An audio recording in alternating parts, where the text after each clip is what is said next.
It took my best friend Francesco and I 5 years to transform our knowledge into our dream business in the music production niche.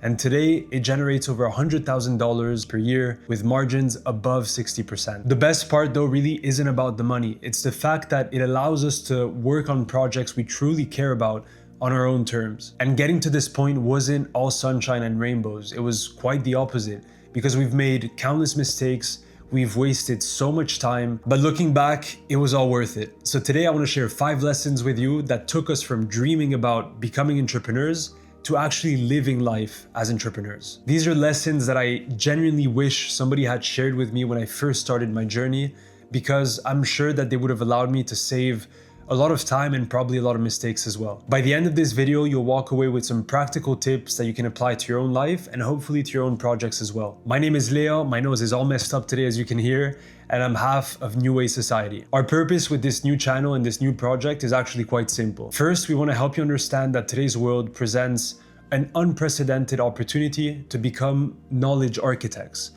What the hell is a knowledge architect? That's a fair question. It's basically someone who's able to strategically share their knowledge or their passion with an audience to turn this passion or this knowledge into something much greater, into a sustainable career that you actually truly enjoy. And second, over time, we want to guide you through the exact blueprint that we used to turn our own passion into something much greater, into a sustainable career, enabling us to live life as entrepreneurs. And hopefully we can help you achieve these same results faster and avoiding a lot of the stupid mistakes that we made in our journey. To share the first key lesson, we need to rewind back to 2020, the year that this project really started. At the time, I was living in Amsterdam, working a job that I didn't like at all. The tasks were okay, but the people that I had to deal with every single day made the whole experience really draining. On top of that, I had always been fascinated by the idea of becoming an entrepreneur, being able to live life on my own terms, and more importantly, being able to work on something that was mine and that could really have a tangible impact on other people's lives. Fortunately, with time, this dream and this objective became a reality. But again, it took a lot of time and a lot of effort. It wasn't as easy as a lot of people make it seem. At the same time that I was working this job, I had developed a really strong passion for music production. It kind of became an obsession in the sense that it was all I wanted to do in my free time. I did have a lot of intrusive thoughts though at that time creeping in. Questions like, do you really think you can make a comfortable living by being a music producer? And as I tried to keep those thoughts at bay, something kind of unexpected happened. I met Francesco and Luca, 2 people who would eventually become my co-founders. We clicked instantly, we became very good friends very quickly, but more importantly, we realized that we shared the same vision. We wanted to become Italy's first producer collective, and we wanted to create high quality content to teach as many Italian producers how to make high quality music and beats. At that time, all we wanted was to guide these people in a field that we were truly passionate about. But there was a big problem. We had no idea where to start. We knew we wanted to make content, but we didn't know how to make content. We certainly didn't have the equipment required to make high quality content. We didn't have the money to buy that equipment. But then we made, I think, the very wise decision to just start. We got started, even if we didn't have everything we thought we needed at the time. And that's today's first key lesson.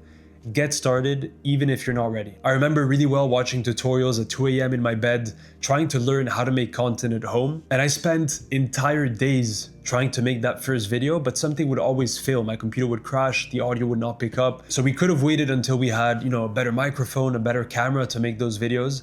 But instead, we agreed to just start and see where this project would take us. So I started making videos, using the audio from my shitty headphones mic. It was terrible, but it was enough to get started. And to be honest, right now, I kind of feel the same. I'm starting a complete new project with Francesco.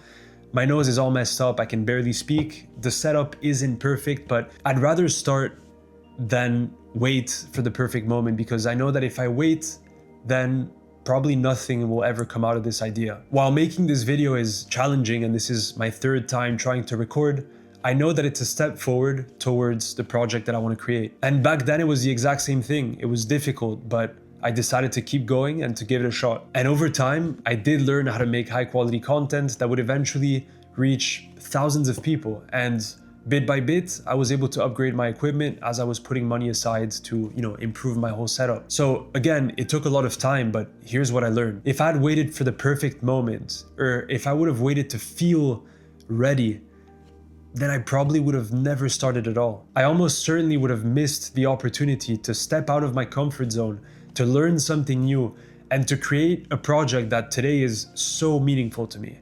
And hopefully with this video, it's the same concept. I'm pushing myself out of my comfort zone to then create a project that will make me feel the same way. And hopefully in a year, I can look back at this video and think, damn bro, good job. I'm happy you made that first step. All right, so it's now 2021. We've been working for this project for a little bit over a year. We've been making content consistently without ever skipping a week. We registered the business in Italy and we're trying to figure out how to turn this whole thing into something sustainable, into an actual career. The channel was growing, views and the audience were increasing, but the revenue wasn't increasing at all, to be honest. I do remember experiencing our first sale. I remember seeing that notification on my phone, and it felt incredible to think that somebody, went out of their way to buy something that we had created. But even if we did get that first sale, it didn't feel like we were creating something sustainable.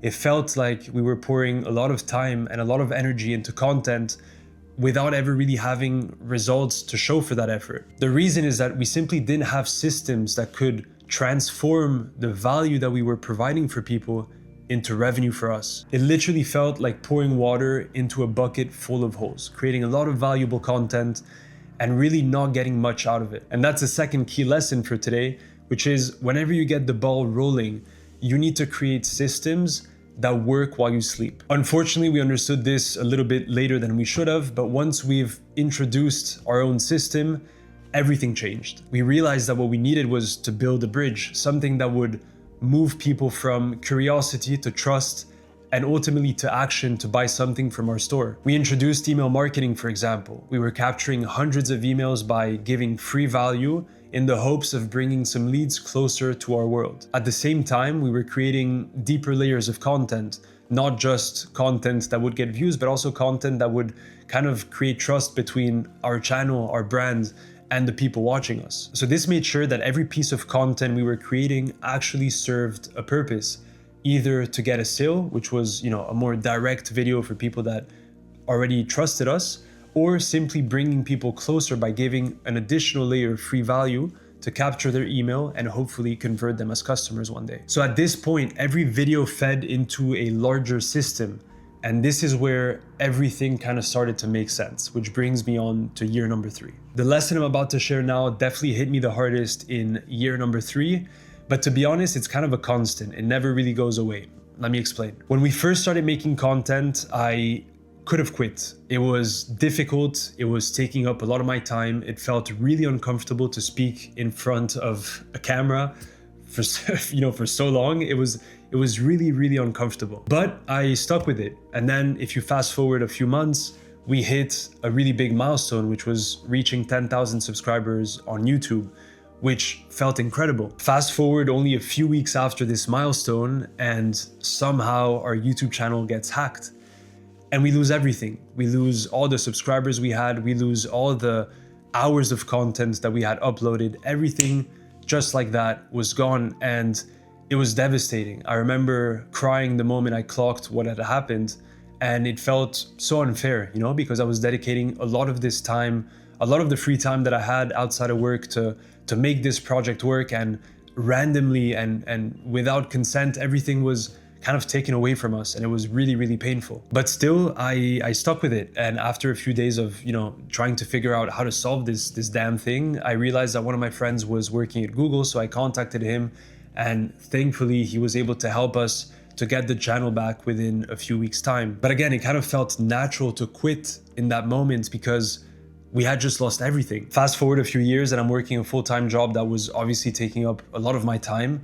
And in that moment as well, I could have stopped working on this project. I could have said, you know what, managing these two things is too difficult, it's too draining, so I'm just gonna quit. But instead, because this project was so meaningful to me, I found a way to make it work. I had to reorganize my life. I had to prioritize certain things to make sure that I had time every day and every week to work on this project. What I'm trying to say is that building something meaningful is by nature extremely difficult, and there will be inevitably multiple times where you'll feel like quitting. I think the biggest difference maker for me was the people around me, because they made me realize that I wasn't alone facing these issues, and that no problem is really permanent if you decide to deal with it head on. And here we are today, after countless scenarios that we had to deal with, such as losing everything we had built, running a business that was born out of passion and that now generates over $100,000 per year with margins above 60%, as mentioned in the beginning of this video. So of course it took a lot of time and effort, but I think most importantly, it took a lot of belief,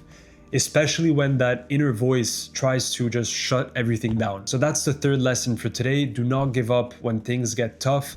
I know how cliche that sounds, but I promise you that having had this real entrepreneurial experience, you will be forced to face these moments in life, in projects, multiple times. But if you're truly passionate about something and if you're doing something for the right reasons, don't give up, because there is always a solution to every problem. It's now 2024, and at this point, we're no longer beginners. We know how to make content, we have an audience, and most importantly, we have systems in place that allow us to transform that audience into paying customers, hence revenue, consistently. Our main focus at that time was our e-commerce store. We were basically selling digital sound packs to producers, which are the sounds that they need to make their beats. So naturally, we were focused on creating products and releasing these products frequently.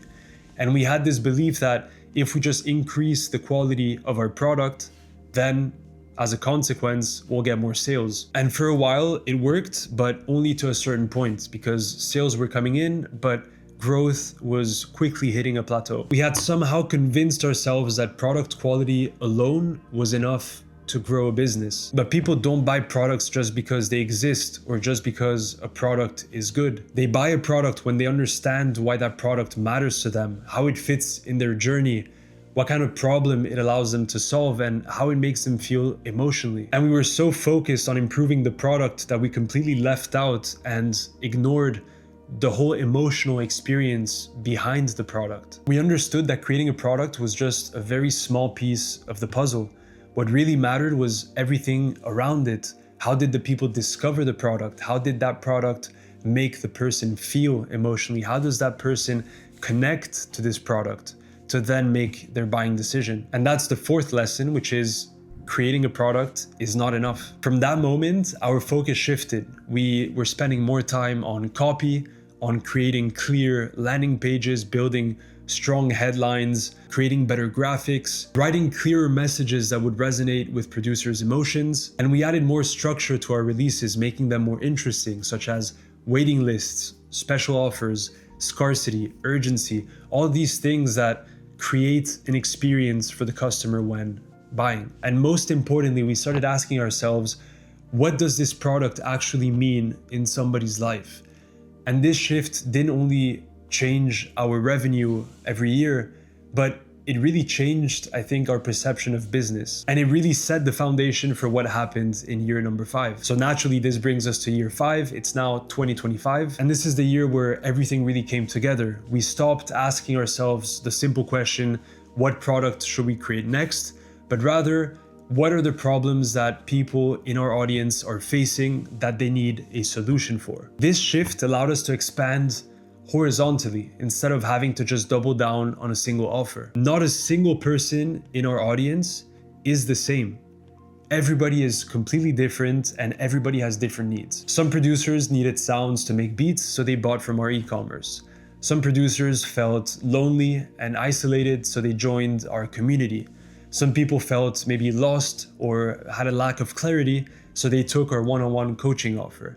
And then some people just wanted a real life experience with other people in a professional studio, so they bought a ticket to our first live event. Instead of forcing ideas into products, we built solutions for the frustrations that we were witnessing every single day in our audience. And I can confidently tell you that when you start solving real problems, selling actually becomes the easiest thing in the world. I'm not a salesman, I don't like to sell, but it really becomes easy because you're trying to provide value for the person watching you instead of forcing a product in their mouth. You're offering a real solution to the right person at the right time. This is the lesson that allowed us to scale in a more predictable and sustainable way. And that's today's fifth lesson, which is don't create meaningless products, solve real problems. And if you combine this with everything else, starting before you feel ready, creating systems that work while you sleep, not giving up when things get tough, and thinking beyond the product, I truly think you'll be putting yourself in a position where